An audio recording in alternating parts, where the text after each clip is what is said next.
بسم اللہ الرحمن الرحیم۔ السلام علیکم۔ حمد خدا کے بعد درود حضرت محمد صلی اللہ علیہ وآلہ وسلم پر۔ ہمارا آج کا ٹاپک ہے یاجوج ماجوج کون ہے۔ اللہ تعالیٰ نے یاجوج ماجوج کا ذکر سورۃ الکہف اور سورۃ انبیاء میں حضرت ذوالقرنین کے ساتھ کیا ہے، اور کچھ ذکر احادیث میں بھی ہے۔ یاجوج ماجوج کون سی قوم ہے اور کہاں پر رہتی ہے؟ یاجوج ماجوج کو جاننے کے لیے ہم نے قرآن و حدیث اور عرب کی 13 صدیاں پہلے لکھی گئی صفحے اول کی 30-35 لغاتوں سے مدد حاصل کی ہے۔ سکرین پر لغاتوں کے نام حاضر ہیں۔ اللہ تعالیٰ نے یاجوج ماجوج قوم کی لوکیشن کو سورج اور جغرافیائی نقشے کے ذریعے حضرت ذوالقرنین کے ساتھ بیان کیا ہے۔ قرآن کے جغرافیائی نقشے کو اور یاجوج ماجوج کو سمجھانے کے لیے ہم نے 10 سوالوں کے جواب کے ذریعے سمجھانے کی کوشش کی ہے۔ سوال نمبر 1، 4 مختلف علاقے اور 4 مختلف تہذیبیں۔ اللہ تعالیٰ نے سورۃ الکہف میں یاجوج ماجوج قوم سمیت 4 قوموں یا تہذیبوں کا اور ان قوموں کی رہنے والی جگہ کا ذکر کیا ہے۔ پہلی قوم یا تہذیب خود حضرت ذوالقرنین کی ہے، جیسا کہ اس صورت میں فرمایا، اور تم سے ذوالقرنین کا پوچھتے ہیں، تم فرماؤ میں تمہیں اس کا مذکور پڑھ کر سناتا ہوں۔ بے شک ہم نے اسے زمین میں قابو یعنی حکومت دی اور ہر چیز کا ایک سامان عطا فرمایا۔ دوسری تہذیب یا قوم وہ تھی جو عین ہامہ آتین کے علاقے میں رہائش پذیر تھی۔ عین کے معنی پانی اور نہروں کے ہیں، اور ہامہ آتین کے معنی گرم کے، یعنی وہ قوم ایسے علاقوں میں رہتی تھی جہاں کا پانی سردی گرمی میں فریز نہیں ہوتا تھا، یعنی گرم پانیوں کی نہروں کا علاقہ۔ تو وہ ایک سامان کے پیچھے چلا یہاں تک کہ جب سورج غروب ہونے کی جگہ پہنچا اسے عین ہامہ یعنی گرم پانیوں میں ڈوبتا پایا، اور وہاں اسے ایک قوم ملی۔ اچھی طرح سمجھیں کہ عین ہامہ آتین کے معنی گرم پانیوں والا وسیع علاقہ ہے، نہ کہ کیچڑ ہے۔ اب پہلی قوم حضرت ذوالقرنین کی، دوسری قوم گرم پانی کے نہروں والے میدانی علاقوں والی، اور تیسری قوم ایسے علاقے میں رہتی ہے جہاں سورج کی آڑ نہیں تھی، یعنی ریگستانی صحرا پر مبنی نہری علاقے جہاں سورج کی آڑ نہیں ہوتی ہے۔ پھر ایک سامان یا راستے کے پیچھے چلا یہاں تک کہ جب سورج نکلنے کی جگہ پہنچا اسے ایسی قوم پر نکلتا پایا جن کے لیے ہم نے سورج سے کوئی آڑ نہیں رکھی۔ اس ایسے واضح ہے کہ یہ قوم ریگستانی علاقوں میں رہتی تھی، کیونکہ ریگستانوں میں درخت اور پہاڑ نہیں ہوتے ہیں۔ اب حضرت ذوالقرنین کی چوتھی قوم یا تہذیب سے ملاقات یا تصادم ہوا۔ وہ ایسی قوم تھی جو دنیا کے 2 پہاڑی سلسلوں کے درمیان آباد تھی، اور وہ انتہائی ناسمجھ قوم تھی، جیسا کہ اللہ تعالیٰ نے فرمایا، پھر ایک سامان یا راستے کے پیچھے چلا یہاں تک کہ جب 2 پہاڑی سلسلوں کے درمیان پہنچا ان کے درمیان کچھ ایسی قوم کو پایا کہ بات کو سمجھتے معلوم نہ ہوتے تھے، یعنی یاجوج ماجوج قوم دنیا کے 2 پہاڑ آپس میں جہاں ملتے ہیں ان پہاڑی سلسلوں کی زمینوں پر آباد تھی۔ اس لیے یہ باتیں اچھی طرح یاد رکھیں کہ حضرت ذوالقرنین کی کہانی 4 مختلف علاقوں کی تہذیبوں یا قوموں کی کہانی ہے۔ اول خود حضرت ذوالقرنین ایک قوم یا تہذیب رکھنے والے علاقے سے چلے، پھر آپ ایک ایسے علاقے اور قوم کے پاس پہنچے جو وسیع میدانی گرم پانیوں والی نہروں کا علاقہ رکھنے والی قوم ہے، اور تیسری قوم یا تہذیب ایسے علاقے پر مبنی ہے جہاں سورج کی آڑ نہیں ہوتی ہے، یعنی ریگستانی صحرائی قوم یا تہذیب ہے، اور چوتھی قوم دنیا کے 2 پہاڑی سلسلوں کی زمینوں پر رہنے والی قوم ہے جو انتہائی ناسمجھ قوم ہے یا تہذیب ہے۔ سوال نمبر 2 قوموں کا یاجوج ماجوج کے خلاف شکایت کرنا۔ جب حضرت ذوالقرنین اپنے لشکر جرار کے ساتھ ان علاقوں کی قوموں سے ملتے ہیں تو ان تینوں قوموں میں سے دو قوموں نے حضرت ذوالقرنین سے شکایت کی ہے کہ قوم یاجوج ماجوج فسادی ہیں اور ہمیں ان کے ظلم ستم سے بچائیں، اور ہم اس کام کے بدلے میں آپ کو خراج دینے پر راضی ہیں جیسا کہ اللہ نے فرمایا۔ انہوں نے یعنی دونوں قوموں نے کہا، اے ذوالقرنین، بے شک یاجوج ماجوج زمین میں فساد مچاتے ہیں، تو کیا ہم آپ کے لیے کچھ خراج یعنی مال مقرر کر دیں اس پر کہ آپ ہم میں اور ان میں یعنی یاجوج ماجوج میں دیوار یا روک بن جائیں؟ اس ایسے واضح ہے کہ یاجوج ماجوج قوم سے بچنے کے لیے ان دونوں قوموں نے حضرت ذوالقرنین سے مدد طلب کی تھی، اور حضرت ذوالقرنین نے کیسے مدد کی تھی یہ ہم آگے بتائیں گے۔ سوال نمبر 3، ان چار تہذیبوں کے علاقے یا بارڈر آپس میں ملے ہوئے تھے۔ جب دو قوموں نے حضرت ذوالقرنین سے شکایت کی کہ یاجوج ماجوج فسادی ہیں، تو اس سے واضح ہے کہ جس وقت یاجوج ماجوج چاہتے تھے اپنے پہاڑی علاقوں سے نیچے اتر کر زرخیز پانی کی نہروں والے علاقوں اور ریگستانی علاقوں پر حملہ آور ہوتے تھے اور نقب زنی یعنی لوٹ مار کرتے تھے اور واپس چلے جاتے تھے، جیسا کہ اس آیت میں واضح ہے کہ حضرت ذوالقرنین کی مدد کے بعد یاجوج ماجوج نقب زنی یعنی لوٹ مار نہ کر سکے۔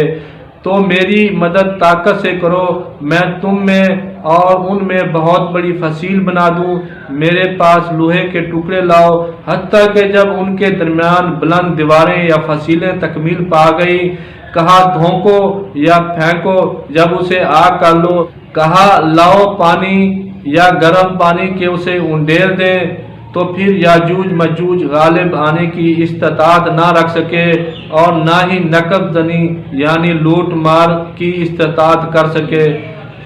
14 صدیاں پہلے صرف پیدل اور گھوڑوں کے ذریعے حملے ہوتے تھے، ہوائی جہاز نہیں ہوا کرتے تھے۔ اس سے یہ ثابت ہوتا ہے کہ چار تہذیبوں یا قوموں کے علاقے آپس میں بارڈر ملے ہوئے تھے۔ یاجوج ماجوج جس وقت چاہتے حملہ آور ہوتے تھے، لیکن فصیلوں کے بننے کے بعد لوٹ مار کی استطاعت نہ کر سکے۔ سوال نمبر 4، ان چار تہذیبوں کا علاقہ اور قومیں کون سی ہیں؟ ان چار قوموں کا علاقہ کون سا تھا؟ یہ سب سے اہم سوال ہے۔ اللہ تعالیٰ نے حضرت ذوالقرنین کے لشکر کی حرکت کا نقشہ سورج اور جغرافیائی علاقوں کے ذریعے بتایا ہے۔ ہم اسے مد نظر رکھ کر ان چار قوموں کے علاقے کو ٹریس کرتے ہیں۔ ہمیں پچھلی گفتگو سے چار باتیں معلوم ہوئی ہیں۔ نمبر 1، یاجوج ماجوج دو پہاڑی سلسلوں کی زمینوں پر آباد ہیں۔ نمبر 2، دوسری مظلوم قوم وسیع گرم پانی کے میدانی علاقوں میں رہتی ہے۔ نمبر 3، تیسری مظلوم قوم وسیع ریگستانی علاقوں میں رہنے والی قوم ہے۔ نمبر 4، چاروں قوموں کے علاقے یا بارڈر آپس میں ملے ہوئے ہیں۔ اب ہم نے دیکھنا یہ ہے کہ دنیا کے نقشے میں کہاں پر دو پہاڑی سلسلے آپس میں ملتے ہیں، اور ان دو پہاڑی سلسلوں کے سامنے وسیع نہروں پر مبنی علاقے بھی ہیں اور ان کے سامنے وسیع ریگستانی علاقے بھی ہیں، اور ان تینوں علاقوں میں صدیوں سے قومیں بھی آباد ہیں۔ جب میں نے دنیا کے نقشے کو دیکھا تب پتہ چلا کہ پاکستان اور افغانستان میں دنیا کے دو بڑے پہاڑی سلسلے ملتے ہیں۔ ان پہاڑی علاقوں میں صدیوں سے قوم آباد ہیں۔ ان دونوں پہاڑی سلسلے کے سامنے بر صغیر یعنی وسیع سندھ اور ہندوستان، پاکستان، پنجاب کے گرم پانی کی نہروں کے علاقے موجود ہیں، اور ان دونوں پہاڑی سلسلوں کے سامنے مشترکہ پاکستانی اور ہندوستانی ریگستان موجود ہیں، اور ان دونوں علاقوں کی قومیں بھی قدیم ہیں اور صدیوں سے پہلے ہی موجود ہیں۔ موجودہ پاکستان اور ہندوستان کے علاقے سندھ، پنجاب، یہ سب علاقے گرم پانی والے ہیں، اور ان میں موجود قومیں بھی صدیوں سے موجود ہیں، اور پاکستان اور ہندوستان کا ریگستان بھی موجود ہے، اور اس کی تہذیب یا قومیں بھی صدیوں سے موجود ہیں، اور ان دونوں پہاڑی سلسلوں کی زمینوں پر آباد قومیں صدیوں ہی سے اور اب بھی پوری دنیا میں ناسمجھ مشہور ہیں، جیسا کہ اللہ تعالیٰ نے یاجوج ماجوج کو ناسمجھ فرمایا ہے۔ ان افغانستان اور پاکستان کے بلند پہاڑی علاقوں سے صدیوں کی تاریخ میں ہے کہ یہ قومیں پاکستان اور ہندوستان یعنی بر صغیر و ہند میں حملہ آور رہی ہیں، اور صدیوں میں نام میں فرق آ جاتا ہے۔ اس لیے یاجوج جلیل قبائل ہیں اور ماجوج مسعود قبائل یا قومیں ہو سکتی ہیں، جو ان دونوں پہاڑی سلسلوں میں اب بھی صدیوں سے آباد ہیں۔ سوال نمبر 5، حضرت ذوالقرنین کی تہذیب یا قوم کہاں پر ہے؟ اب سوال یہ ہے کہ آخر حضرت ذوالقرنین کون تھے اور کہاں سے آئے تھے؟ ہمیں پچھلی گفتگو سے پتہ چلا ہے کہ ان 4 تہذیبوں یا قوموں کے علاقے یا بارڈر آپس میں ملے ہوئے تھے، اس بات کو یاد رکھیں۔ اب اللہ تعالیٰ نے حضرت ذوالقرنین کے لشکر کی پہلی حرکت کو ظاہر کیا ہے۔ اس آیت میں اللہ تعالیٰ نے ذوالقرنین کا جگہ یا علاقے کو سورج کی حرکت سے ظاہر کیا ہے، تو وہ ایک سامان یا راستے پر چلا یہاں تک کہ جب سورج غروب ہونے کی جگہ پہنچا، اسے گرم پانیوں میں غروب ہوتا پایا اور وہاں اسے ایک قوم ملی۔ اس آیت کو غور سے سمجھیں کہ حضرت ذوالقرنین اس علاقے میں پہنچے جہاں حضرت ذوالقرنین کے علاقے سے پہلے سورج غروب ہو جاتا ہے، یعنی حضرت ذوالقرنین اس علاقے سے حرکت کرتے ہیں جہاں ابھی سورج غروب نہیں ہوا ہے، اور اس جگہ جاتے ہیں جہاں سورج غروب ہو چکا ہے۔ جیسے آسان لفظوں میں اسلام آباد میں آدھا گھنٹہ پہلے سورج غروب ہوتا ہے اور کراچی میں بعد میں غروب ہوتا ہے، جیسے پاکستان اور ہندوستان میں پہلے سورج غروب ہوتا ہے اور ایران میں کچھ دیر بعد غروب ہوتا ہے۔ اب ہمیں معلوم ہے کہ چاروں علاقوں کے بارڈر یا علاقے آپس میں ملے ہوئے تھے، اور یہ بھی معلوم ہو گیا ہے کہ باقی تینوں قوموں کے علاقے افغانستان اور پاکستان اور ہندوستان میں ہیں، اور پاکستان اور ہندوستان میں سورج پہلے غروب ہوتا ہے اور ایران میں بعد میں غروب ہوتا ہے، اور ایران پاکستان سے ملک ہے۔ اس لیے حضرت ذوالقرنین قرآن کی آیت کے مطابق ایران سے سندھ کے میدانی نہری علاقوں کی طرف سفر کیا تھا، اس لیے حضرت ذوالقرنین ایرانی ہیں اور ایران کی تہذیب بھی صدیوں سے موجود ہے۔ ویسے بھی تاریخ دان متفق ہیں کہ حضرت ذوالقرنین ایران کے شہنشاہ تھے۔ سوال نمبر 6، حضرت ذوالقرنین نے مظلوم قوموں کی کیسے مدد کی تھی؟ جب 2 مظلوم قوموں نے حضرت ذوالقرنین سے مدد کی درخواست کی تھی کہ آپ یہاں رک جائیں اور اس کے عوض ہم آپ کے لیے خراج یعنی مال مقرر کر دیتے ہیں، انہوں نے کہا، اے ذوالقرنین، بے شک یاجوج ماجوج زمین میں فساد مچاتے ہیں، تو ہم آپ کے لیے خراج مقرر کر دیں اس پر کہ آپ ہم میں اور ان میں روک بن جائیں۔ جس آیت میں حضرت ذوالقرنین نے ان قوموں کو جواب دیا تھا، ہم نے اس پر عرب کی 30-35 صفحے اول کی لغاتوں سے تحقیق کی ہے، اس کو مختصر پیش کر دیتے ہیں۔ حضرت ذوالقرنین نے فرمایا کہ میں یہاں تمہارے علاقوں میں رک نہیں سکتا، کیونکہ میرے اللہ نے مجھے اپنا ایک ملک اور اس کی حکومت دی ہے، میرے لیے صرف وہاں رہنا خیر یعنی بھلائی ہے، اور نہ ہی میں خراج لوں گا۔ بلکہ حضرت ذوالقرنین نے فرمایا کہ میں تمہیں یاجوج ماجوج سے بچنے کا طریقہ بنا کر دکھاتا ہوں۔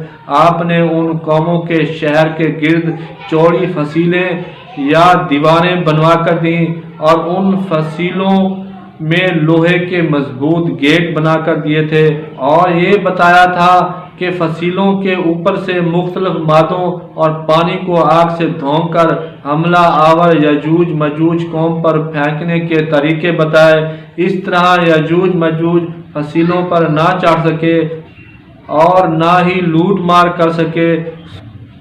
سورۃ الکہف کی اس آیت میں اللہ تعالیٰ نے یہی سمجھایا ہے جو میری تحقیق ہے، اور فرمایا میرے لیے میرے ملک کی حکومت ہے، اس میں میرے رب نے خیر رکھی ہے، تو میری مدد طاقت سے کرو، میں تم میں اور ان میں بہت بڑی فصیلیں یعنی دیواریں بنا دوں، میرے پاس لوہے کے بڑے بڑے ٹکڑے لاؤ یعنی گیٹ کے لیے، حتیٰ کہ جب ان کے درمیان بلند دیواریں یعنی فصیلیں تکمیل پا گئیں، کہا دھونکو یا پھینکو جب اسے آگ کر لو، کہا لاؤ پانی کا ذخیرہ یعنی گرم پانی کہ اسے انڈیل دو، تو پھر یاجوج مجوج ان پر غالب آنے کی استطاعت نہ کر سکے اور نہ ہی نقب زنی یعنی لوٹ مار کر سکے۔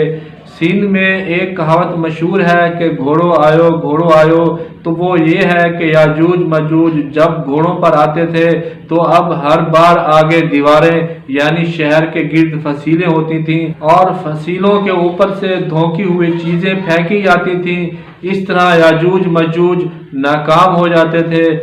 اللہ تعالیٰ نے سورۃ الکہف کی اس سے اگلی آیت میں یہ بھی بتا دیا تھا کہ ایک وقت آئے گا کہ آبادیاں اتنی بڑھ جائیں گی اور ہتھیار منجیقیں اور توپیں اور ہوائی جہاز آ جائیں گے تو پھر فصیلوں کی اہمیت اور دور ختم ہو جائے گا۔ کہا یہ میرے رب کی رحمت ہے، پھر جب میرے رب کا وعدہ آئے گا اسے یعنی فصیلوں کو توڑ کر ہموار کر دے گا، اور میرے رب کا وعدہ حق ہے، اور اس دن ہم انہیں چھوڑ دیں گے، ان کا یعنی یاجوج مجوج کا ایک گروہ پر دوسرا گروہ کا ریلا آئے گا۔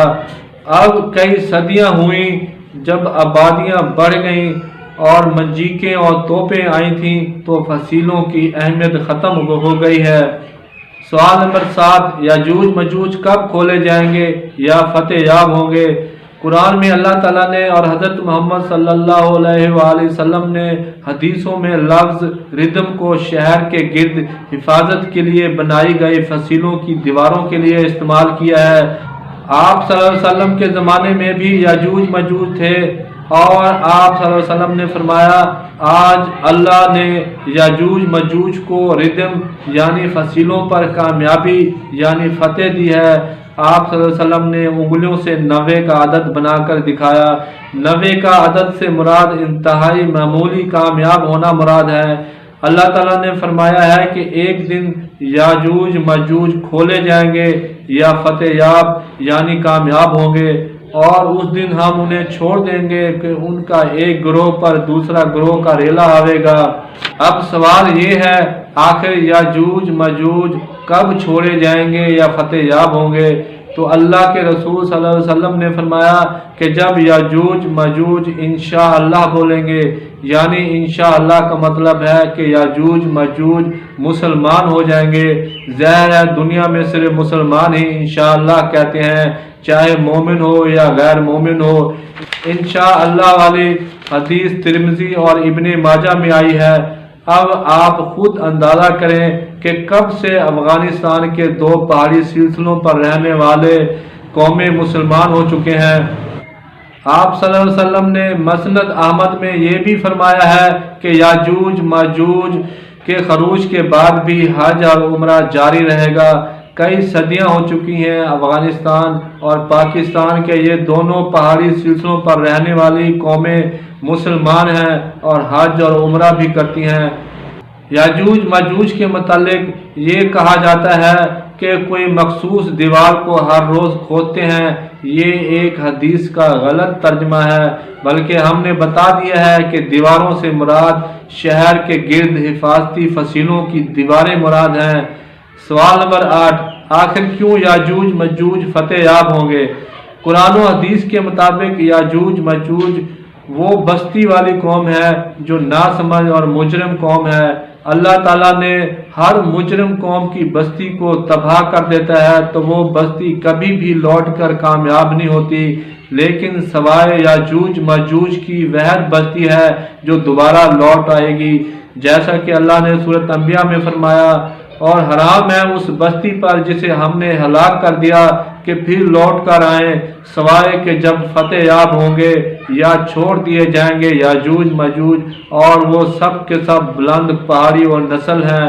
حدب کے معنی بلند پہاڑی علاقوں پر مبنی زمینیں، اور ینسلون کے معنی نسلیں اور اولادیں ہیں، یعنی بلند پہاڑی زمینوں پر رہنے والی نسلیں۔ اب ہمارا سوال یہ تھا کہ آخر اللہ تعالیٰ نے یاجوج ماجوج کو مجرم ہونے کے باوجود بھی کیوں ہلاک نہیں فرمایا ہے؟ اور کیوں یاجوج ماجوج فتح یاب یا کامیاب یا چھوڑ دیے جائیں گے؟ اس کی وجہ یہ ہے کہ اللہ تعالیٰ ظالموں کو سزا دینے کے لیے کبھی کبھی دوسرے ظالم سے ٹکرا دیتا ہے، انہیں آپس میں لڑا دیتا ہے، ظالم کو ظالم پر مسلط کر دیتا ہے، جیسا کہ سورۃ انعام میں اللہ تعالیٰ نے فرمایا، اور یوں ہی ہم ظالموں میں ایک کو دوسرے پر مسلط کر دیتے ہیں، بدلہ ان کے کمائے گئے اعمالوں یا کسبوں کا۔ ہم دیکھتے ہیں افغانستان کی صدیوں کی تاریخ میں جتنے بھی ظالم حملہ آور قومیں تھیں، دنیا بھر میں ظلم و ستم کرنے کے بعد افغانستان میں آ کر تباہ و برباد ہو گئی تھیں۔ حال ہی میں جیسے ظالم روس اور ظالم امریکہ اور ظالم برطانیہ بھی افغانستان میں یاجوج ماجوج سے ٹکرا کر تباہ و برباد ہو گئے ہیں، اس طرح ہر زمانے میں اللہ تعالیٰ نے ظالم یاجوج ماجوج کے ذریعے دوسرے ظالموں کو تباہ و برباد کر دیا ہے۔ جب دو ظالم آپس میں ٹکراتے ہیں تو کمزور ہو جاتے ہیں، یہی اللہ تعالیٰ کی حکمت ہے۔ سوال نمبر 9، یاجوج ماجوج کا کب ہمیشہ کے لیے خاتمہ ہوگا؟ یاجوج ماجوج کی آخری نسل کا خاتمہ تب ہوگا جب حضرت عیسیٰ علیہ السلام قرب قیامت کے قریب تشریف لائیں گے۔